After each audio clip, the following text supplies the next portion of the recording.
Hello everyone. आज हम unit 5 of politics in India since independence को डिस्कस करेंगे। यूनिट का टाइटल है challenge to and restoration of Congress system. Nehru के बाद पॉलिटिकल लैंडस्केप इंडिया में काफ़ी टर्बुलेंट और ट्रांसफॉर्मेटिव था। जहां नेहरू एरा की स्टेबिलिटी एक ज़्यादा कंटेस्टेड पॉलिटिकल टेरेन को जगह दे दी। जवाहरलाल नेहरू के मई 1964 में डेथ के बाद कांग्रेस पार्टी ने इंडिपेंडेंट इंडिया में अपना first major leadership transition face किया।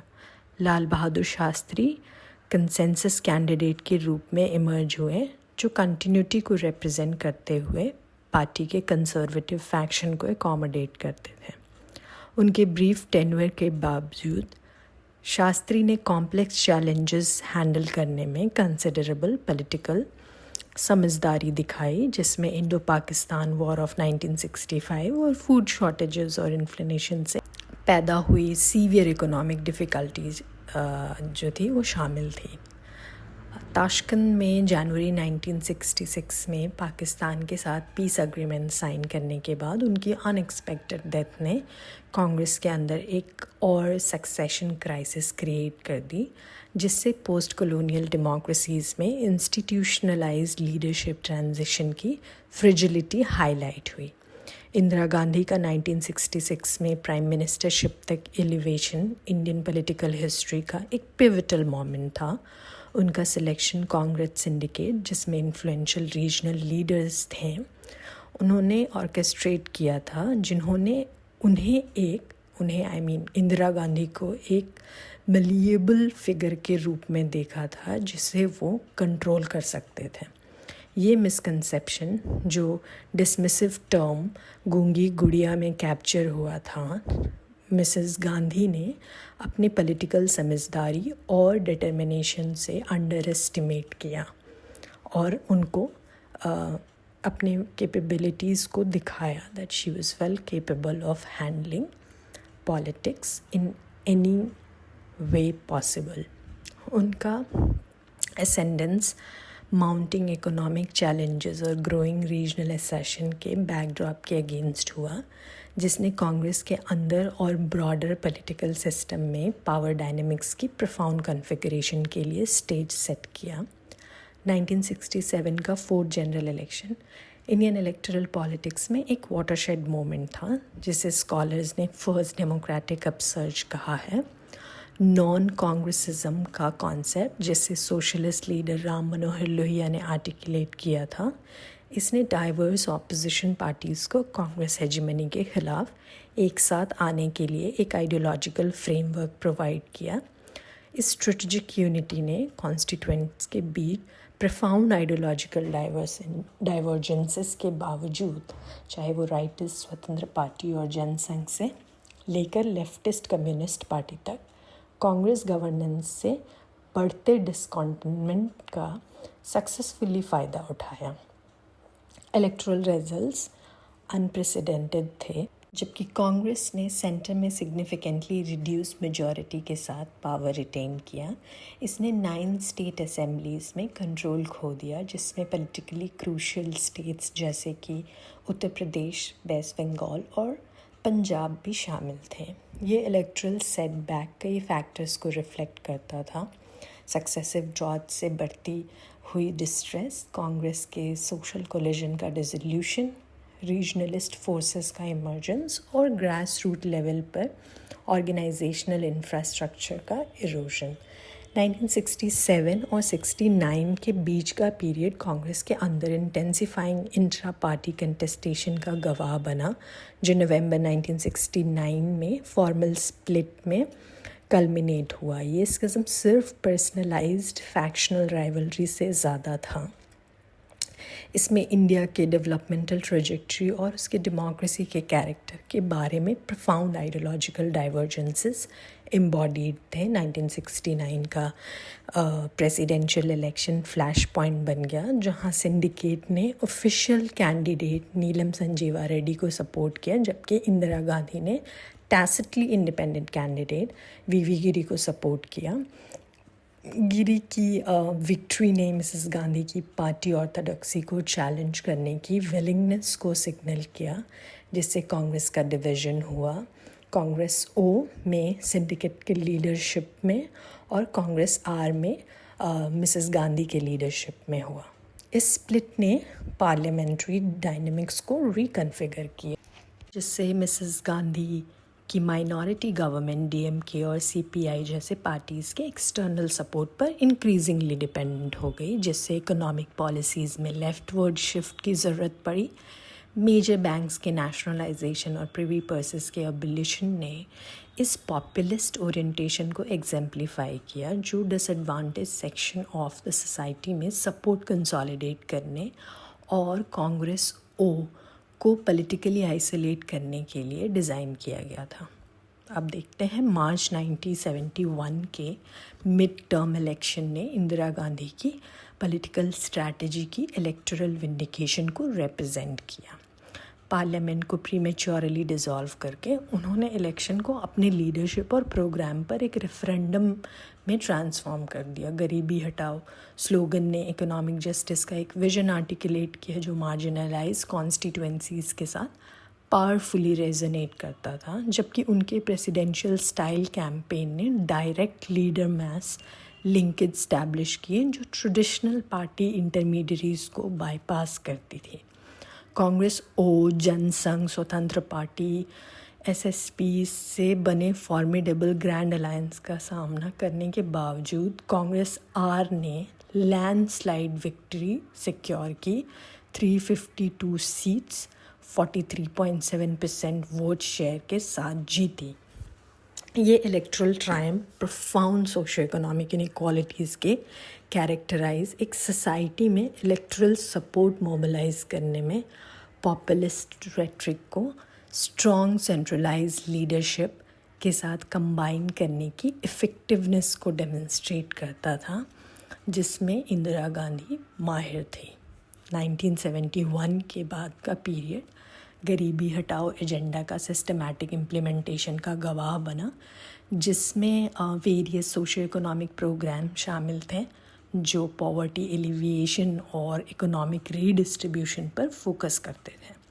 इनमें नेशनलाइजेशन के थ्रू पब्लिक सेक्टर का expansion, rural employment schemes, land reform, हालांकि स्टेट्स के बीच अनइवनली इम्प्लीमेंटेड थी ये चीज़, और साथ ही साथ इंटीग्रेटेड रूरल डेवलपमेंट प्रोग्राम शामिल थे। 1957 में अनाउंस किया गया 20 पॉइंट प्रोग्राम ने इन इंटरवेंशंस को और सिस्टमेटाइज किया, इकोनॉमिक प्लानिंग में सेल्फ रिलायंस पर एम्फेसिस देते हुए।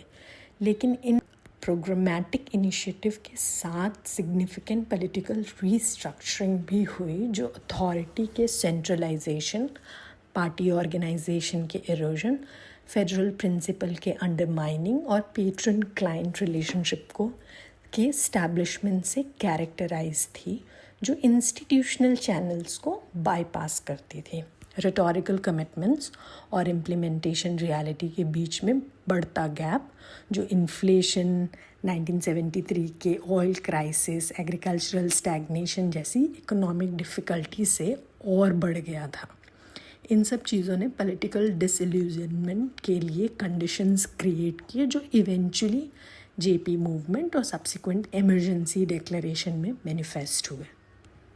रजनी कोठारी के कंसेप्चुलाइज्ड कांग्रेस सिस्टम, जो कंसेंशुअल एकोमोडेटिव पॉलिटिक्स और रोबस्ट इंट्रा पार्टी डेमोक्रेसी से कैरेक्टराइज था, से Indira system of centralise personalise governance तक का ट्रांसफॉर्मेशन इंडिया के पॉलिटिकल आर्किटेक्चर की फंडामेंटल रिकन्फिगरेशन को रिप्रेजेंट करता था। इस ट्रांजिशन में कांग्रेस सपोर्ट बेस के सोशल कॉम्पोजिशन में सिग्निफिकेंट शिफ्ट शामिल था, जहां traditional elite, collision of upper caste और लैंडेड इंटरेस्ट पार्शली डिस्प्लेस्ड हुए और उनकी जगह दलित, माइनॉरिटीज़ और इकोनॉमिकली मार्जिनलाइज ग्रुप से बने न्यू कोलिजन ने जगह ले ली। डायरेक्ट लीडर मैस लिंकेजेस का एस्टैब्लिशमेंट, जो पॉपुलिस्ट रिटोरिकल अपील से फैसिलिटेट हुआ, इसने रिप्रेजेंटेशन के इंटरमीडिएट स्ट्रक्चर को बाईपास किया, जिससे इंटरेस्ट आर्टिकुलेशन और एग्रीगेशन के इंस्टीट्यूशनल चैलेंज अंडरमाइन हुए।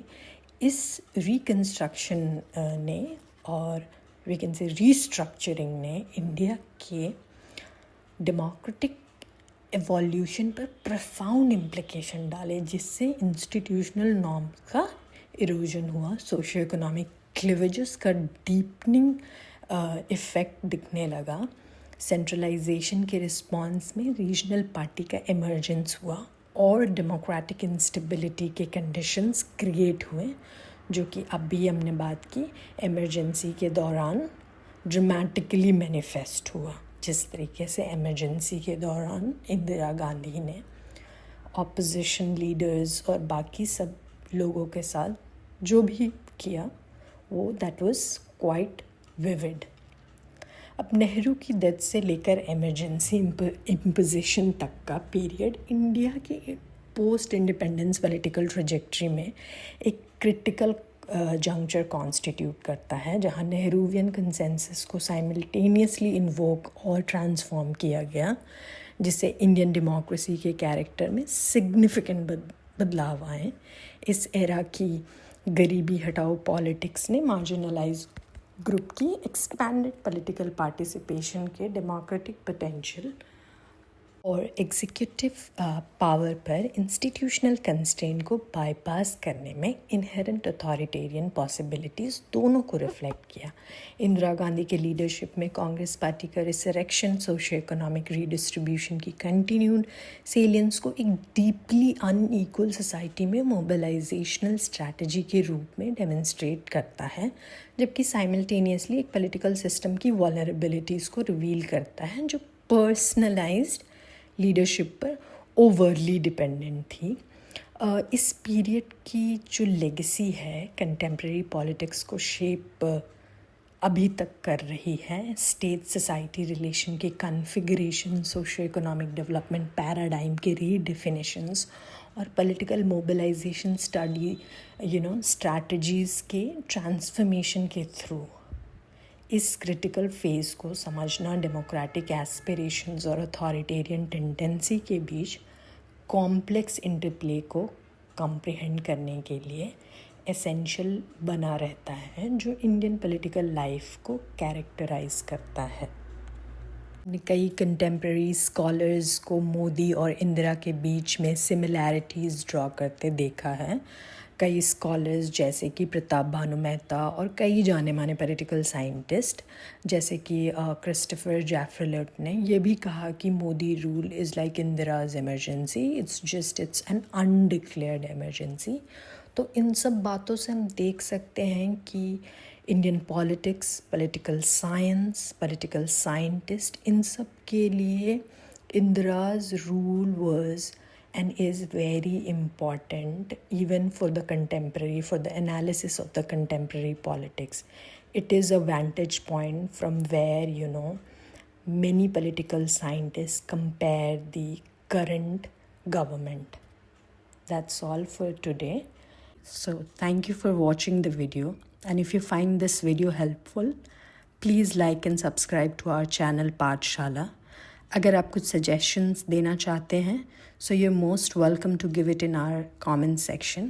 See you in the next video where we'll learn political science from scratch.